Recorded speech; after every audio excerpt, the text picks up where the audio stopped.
A good way to think of the workflow of the overages business is to break it down to 3 phases: source, search, submit. The source phase is the lead generation stage where you research county records to source out the lists, etc. The search phase is where you skip trace, search, and attempt to make contact with the claimant. The submit phase is where you file the paperwork to submit the claim. The source phase has to do with lead generation. There are 2 types of overages that result from foreclosure sales, commonly referred to as tax overages or mortgage overages. When property taxes become delinquent, defaulted properties are auctioned to the public at live and online auctions.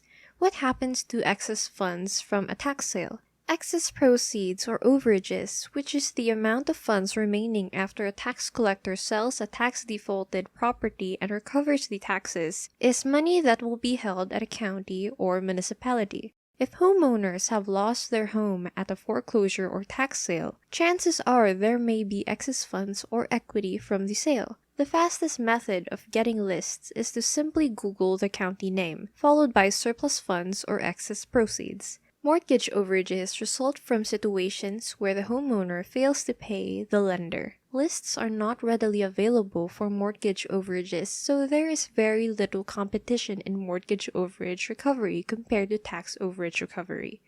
The search phase deals with tracking down the former homeowner. Skip tracing, as it is commonly called, involves the process of locating these individuals. There are a number of skip tracing tools you can use to get the necessary data. There are several paid and unpaid tools that can be used to skip trace a person, including just simply by Googling them. Once you have located the homeowner and they have agreed to work with you in writing, you can then move on to the next phase. During the submit phase, you will file the paperwork either yourself or by using an attorney, depending on your preference and what the law for that particular county allows you to do. Out of all the tasks I mentioned, the highest priority would be that of getting a consistent source of quality fresh leads. What determines the quality of leads is how quickly you are able to obtain them after the auction takes place. But in order to accomplish this task efficiently, it requires some time commitment.